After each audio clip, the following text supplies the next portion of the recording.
Hello students. तो last class में हम लोगों ने आईटीएफ कंप्लीट पढ़ लिया था और अब तक हम लोगों की क्लासेस नहीं हो पा रही थी क्योंकि मेरा भी सेमेस्टर एग्जाम चल रहा था और कॉलेज भी खुल रहा था, तो शिफ्ट वगैरह हो रही थी, इसलिए अब तक क्लासेस नहीं हो पा रही थी। अब आपकी क्लासेस जैसे पहले चलती थी अल्टरनेट, वैसे ही आपकी क्लासेस चलती रहेंगी। तो आज की क्लास में हम लोग स्टार्ट करेंगे कंटिन्यूटी एंड डिफरेंशियबिलिटी। तो लास्ट क्लास में हम लोगों ने रिलेशन एंड फंक्शन और आईटीएफ कंप्लीट पढ़ लिया था। इनवर्स ट्रिग्नोमेट्रिक फंक्शन मैंने आप लोगों को काफी डिटेल में पढ़ाया है, ग्राफ भी पढ़ाया हुआ था। तो आईटीएफ अगर आपको क्लियर होगा तो कंटिन्यूटी एंड डिफरेंशियबिलिटी में जो ग्राफ के क्वेश्चंस होंगे वो आपको कर लेंगे। फिर भी मैं आप लोगों को फंक्शन पे कुछ इंपॉर्टेंट फंक्शन जो आपके हैं फिर से एक बार रिकॉल कराऊंगा कि जो कंटिन्यूटी में यूज लगेगा डिफरेंशियबिलिटी में भी यूज लगेगा, ताकि आप लोगों को आगे प्रॉब्लम ना हो। तो आज की क्लास में बेसिकली हम लोग आज और जो नेक्स्ट क्लास होगा इंपॉर्टेंट फंक्शन ही डिस्कस करेंगे, उनके ग्राफ डिस्कस करेंगे, ताकि आप लोगों को क्लियरिटी रहे, कोई भी डाउट ना रह जाए। तो आज की क्लास फिर हम लोग स्टार्ट करते हैं सम इंपॉर्टेंट फंक्शन से। तो जो बेसिकली सम इंपॉर्टेंट फंक्शंस आपके होते हैं, जैसे कि मान लीजिए अगर आपके पास कई सारे फंक्शन है, आइडेंटिटी फंक्शन है, रेसिप्रोकल फंक्शन है, मॉडुलस फंक्शन है, सिग्नम फंक्शन है, ग्रेटेस्ट इंटीजर फंक्शन है, स्मॉलेस्ट फंक्शन है और पॉलिनोमियल फंक्शन है, कई सारे फंक्शन है, वही फंक्शन हम लोग डिस्कस करेंगे और उनके ग्राफ डिस्कस करेंगे। सम इंपॉर्टेंट फंक्शन,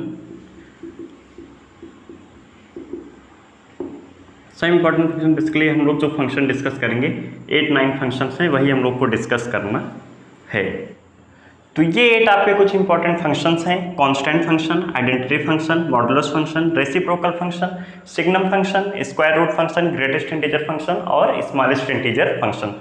तो यही फंक्शन हम लोग डिस्कस करेंगे और इनके ग्राफ भी डिस्कस करेंगे, क्योंकि आपका कंटिन्यूटी में यूज लगेगा। क्योंकि जब आपको फंक्शन दिया होगा, आपको सिग्नम फंक्शन ही नहीं पता रहेगा तो आप लोग कहाँ से करेंगे, इसलिए पहले हम लोग इन फंक्शंस को डिस्कस करेंगे, उसके बाद आगे चलेंगे। तो ये 4 फंक्शन हम लोग आज डिस्कस करेंगे, फंक्शन क्या है और इसका ग्राफ क्या होगा, और ये नेक्स्ट 4 जो है वो हम लोग नेक्स्ट लेक्चर में करेंगे। तो चलिए फिर हम लोग स्टार्ट करते हैं कांस्टेंट फंक्शन से। तो सबसे पहले जो आपका आता है वो होता है कांस्टेंट फंक्शन। कांस्टेंट फंक्शन आपका कैसा फंक्शन होता है? कांस्टेंट फंक्शन आपका ऐसा फंक्शन होता है जो सभी x के लिए सेम y मिले। मींस आपके x की वैल्यू कुछ भी हो, y की वैल्यू सेम रहेगा, कांस्टेंट रहेगा। x इज इक्वल टू 2 पे भी y वही रहेगा, x इज इक्वल टू 8 पे भी y वही रहेगा, x इज इक्वल टू 110 पर भी y वही रहेगा। कांस्टेंट फंक्शन आपका ऐसा फंक्शन है, मींस आपकी y की value f of x change नहीं होगा, f ऑफ x आपका क्या होगा? कांस्टेंट होगा। कांस्टेंट मतलब वही होगा। जैसे मान लीजिए अगर आपका f of x is equal to a है, जिसका डोमेन क्या होगा? डोमेन बोल दीजिए x belongs to r। Domain तो होगा आपका x बिलोंग्स टू r, लेकिन रेंज क्या होगा? y is equal to a। Range आपका यही होगा, रेंज आपका क्या होगा? ओनली a होगा। ये आपका डोमेन है और ये आपका क्या होगा? रेंज। मेरे हिसाब से सबको क्लियर है? ये आपका डोमेन होगा, ये रेंज होगा। डोमेन क्या होगा? r। x belongs to real number, x आपका कोई भी रियल नंबर हो। रेंज क्या होगा? आपका वही कांस्टेंट होगा जिस कांस्टेंट आपका चल रहा है। अगर मैं इसका ग्राफ बनाना चाहूंगा कांस्टेंट फंक्शन का, तो कांस्टेंट फंक्शन का ग्राफ कैसे बनेगा देखिएगा आप लोग। जैसे मान लीजिए आपको f of x is equal to 5 पे बनाना है, f of x is equal to 5 पे बनाना है, और ये आपका पॉइंट है 5 और ये आपका पॉइंट है -5। तो f of x is equal to 5 पे बनाना कांस्टेंट फंक्शन आपका कैसा बनेगा? कुछ ऐसा बनेगा। मेरे हिसाब से सबको क्लियर है? ये आपका 5 है, मैं ऊपर लिख दे रहा हूँ 5 है। देखिए जब आप x इज इक्वल टू 0 पे चलेंगे तो भी y इज इक्वल टू 5 है। इसको आप बोल दीजिए 1 0 2 3 4 डॉट डॉट डॉट डॉट जहाँ तक आप जा सकते हैं, -1 -2 -3 डॉट डॉट डॉट आप जहां तक जा सकते हैं। आप 0 पे देखेंगे कितना मिल रहा है भाई? 5 मिल रहा है। 1 पे कितना मिल रहा है? 5 मिल रहा है। 2 पे कितना मिल रहा है? 5 मिल रहा है। 3 पे कितना मिल रहा है? 5 मिल रहा है। तो ऐसे फंक्शन को हम लोग क्या बोलते हैं? Constant function. आप देख रहे हैं किसी भी x पे आप जाएंगे, ये ग्राफ आपका ऐसे चलता हुआ चला जाएगा। f of x is equal to 5 मतलब क्या हुआ? y इज इक्वल टू 5 ना। तो ये आपका कैसा फंक्शन हुआ? Constant function. डोमेन क्या है? r। आप किसी भी x पे जा सकते हैं, लेकिन इसका रेंज क्या है? पर्टिकुलर एक पॉइंट है 5। रेंज क्या है? पर्टिकुलर एक पॉइंट है 5।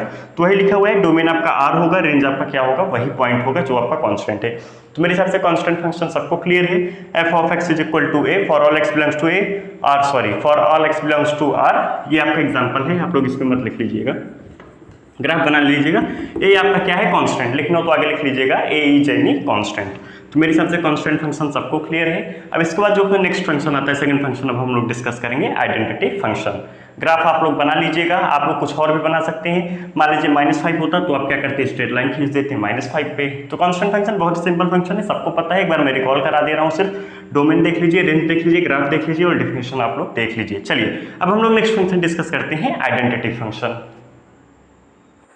तो कांस्टेंट फंक्शन के बाद अपना जो सेकंड फंक्शन आता है वो आता है आइडेंटिटी फंक्शन। आइडेंटिटी फंक्शन में बिल्कुल सिंपल है, कोई रॉकेट साइंस नहीं है, डेफिनेशन लिखा हुआ है, सबको समझ में आ होगा। The function defined by f of x is equal to x for all x belongs to R is called identity function. Constant function में क्या था, कंपेयर कीजिएगा। कांस्टेंट फंक्शन में था f of x is equal to c f of x is equal to a आपका क्या था, जहां पे कांस्टेंट था।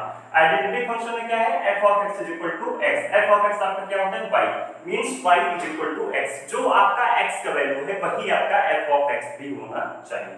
तो आइडेंटिटी फंक्शन हम लोग ऐसे ही फंक्शन को बोलते हैं जो आपका f of x is equal to x को फॉलो करेगा। तो डोमेन क्या होगा इसका, डोमेन इसका होगा x belongs to R, कोई भी x हो। रेंज क्या हो जाएगा, रेंज क्या हो जाएगा, रेंज कितना होगा R, रेंज भी इसका क्या हो जाएगा R ही होगा। रेंज क्यों R होगा, क्योंकि f of x is equal to x है, अगर x आपका R होगा, f of x से होता क्या है आपका y, f of x मतलब अगर x is equal to 1 है तो f of 1 कितना आना चाहिए 1, अगर x is equal to 2 है तो f of 2 भी कितना आना चाहिए 2, means y is equal to x। आप स्ट्रेट लाइन पढ़ेंगे, इसका ग्राफ कैसे बनेगा, ग्राफ कैसे बनेगा सबको क्लियर हो गया होगा मेरे हिसाब से। इसका ग्राफ कुछ आपका इस तरीके से जाएगा, y is equal to x line, ये पॉइंट कौन सा होता है आपका 0,0, इसको आप बोल दीजिए 1,1, 1,1 बोल दीजिए, ये आपका 1 होगा। ऐसे आप इधर चले आइए, इसको आप बोल दीजिए -1, ये पॉइंट आपका कौन सा हो जाएगा -1,-1। तो आप लोग क्या देख रहे हैं, f of x is equal to x को जो फॉलो करेगा वो आपका कौन सा फंक्शन होगा, आइडेंटिटी फंक्शन।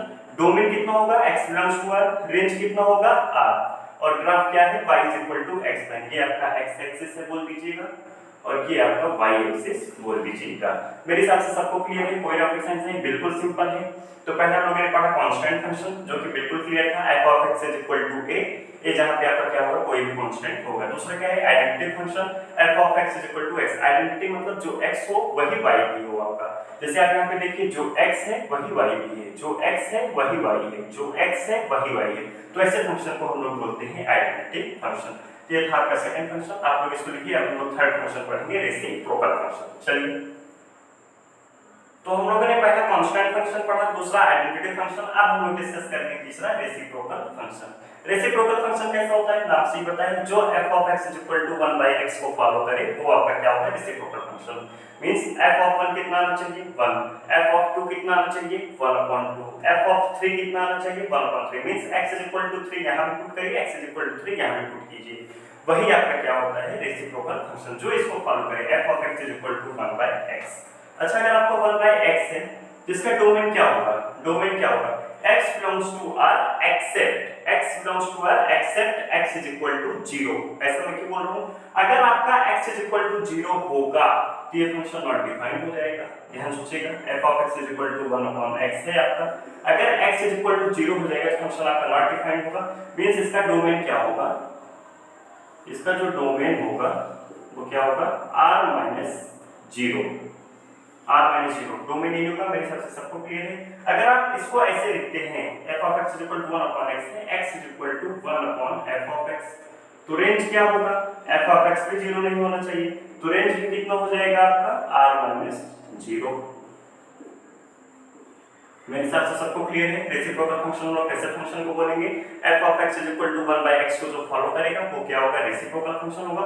डोमेन R-0 है, क्यों 0 R-0 0 डोमेन में क्यों नहीं होगा, क्योंकि 0 पे वैल्यू डिफाइन ही नहीं होगी। और रेंज R-0 क्यों है, क्योंकि x is equal to 1/f of x, f of x भी आपका 0 नहीं हो सकता है, इसलिए रेंज कितना हो जाएगा R-0। रेसिप्रोकल फंक्शन का आप लोग ग्राफ देखेंगे तो आप लोग को ग्राफ कुछ इस तरीके से दिखाई देगा। ये आपका रेसिप्रोकल फंक्शन का ग्राफ होता है। ये आपका पॉइंट है 0,0, ये आपका ऐसे नीचे की तरफ चला जाएगा। तो आप लोग यहाँ पे क्या नोटिस कर रहे हैं, आप लोग देखिएगा जैसे जैसे आपके x की वैल्यू बढ़ेगी वैसे वैसे y की वैल्यू घटेगी। आप लोग यहाँ से भी समझ सकते हैं 1/x है, x इज इक्वल टू 1 पे 1 मिलेगा, लेकिन x इज इक्वल टू 2 पे 0.5 मिलेगा। ध्यान सोचिए, x इज इक्वल टू 1 पे 1 मिल रहा है और x इज इक्वल टू 2 पे 0.5 मिल रहा है। मींस डिनोमिनेटर आपका जैसे जैसे बढ़ेगा पॉजिटिव साइड तो वैल्यू घटेगी, क्योंकि 1/x है। ग्राफ में भी आप लोग देख लीजिए, जैसे जैसे आगे की तरफ जाएंगे वैसे वैसे आपको वैल्यू डिक्रीज होते हुए दिखाई देगी। टी आपका होता है रेसिप्रोकल फंक्शन। रेसिप्रोकल फंक्शन मेरे हिसाब से सबको क्लियर हो चुका होगा। f of x = 1/x को जो फॉलो करेगा वो आपका कौन सा फंक्शन होगा? रेसिप्रोकल फंक्शन होगा। और डोमेन क्या होगा? r - 0 होगा। रेंज क्या होगा? r - 0 होगा। और रेसिप्रोकल फंक्शन का ग्राफ ये होगा। ये आपका x एक्सिस है और ये आपका y एक्सिस है।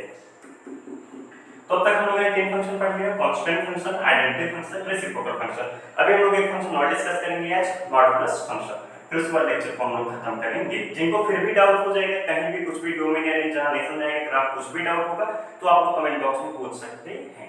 चलिए अब हम लोग डिस्कस करते हैं मॉडुलस फंक्शन। तो जो आपका चौथा फंक्शन आता है वो आपका आता है मॉडुलस फंक्शन। मॉडुलस फंक्शन आपका कैसा फंक्शन होता है? f of x। Modulus function ऐसा फंक्शन होता है जो कि आपका f of x = mod x। ये जो होता है इसे हम लोग बोलते हैं मॉडुलस ऑफ x। इसको हम लोग क्या पढ़ते हैं? मॉड। जो इसके अंदर लिखा होता है, जो ये जो आपको दो स्ट्रेट लाइन लिखी हुई है, इसे हम लोग क्या बोलते हैं? mod x बोलते हैं, मॉडुलस ऑफ x। तो x > 0 पे हमें x मिले और x < 0 पे -x। मींस इससे क्या होगा कि मॉडुलस x हमेशा आपका क्या होगा? पॉजिटिव होगा। x आपका पॉजिटिव नेगेटिव दोनों हो सकता है, लेकिन मॉडुलस x आपका हमेशा पॉजिटिव होगा। नहीं समझे? आप लोग ऐसे समझिए, जब x > 0 होगा मींस x आपका क्या है? ये नॉन नेगेटिव रियल नंबर बोलना चाह रहे हैं। x आपका यहाँ पे क्या है? पॉजिटिव है। 3 होगा तो 3 ही हो जाएगा, 4 होगा 4 होगा। लेकिन जब आपका x < 0 होगा मतलब नेगेटिव है उस टाइम पे, जब आपका x -1 होगा तो क्या आएगा? Minus time x means minus times -1 तो कितना हो जाएगा? 1 हो जाएगा। मींस हम पॉजिटिव ले रहे हैं तो भी पॉजिटिव वैल्यू मिल रही है, नेगेटिव ले रहे हैं तो भी नेगेटिव मिल रहा है। तो इसका मतलब क्या हुआ? मॉडुलस फंक्शन आपका हमेशा कैसा होगा? पॉजिटिव होगा। x आपका कुछ भी हो सकता है, पॉजिटिव नेगेटिव। तो इस फंक्शन का डोमेन क्या होगा? डोमेन बोल दीजिए। डोमेन तो आपका कुछ भी हो सकता है, r x > 0 x < 0। आप x कुछ भी डालिए, -3 -8 4 9 100 1000 आप कुछ भी डालिए, तो डोमेन आपका क्या हो जाएगा? r होगा। रेंज कितना होगा?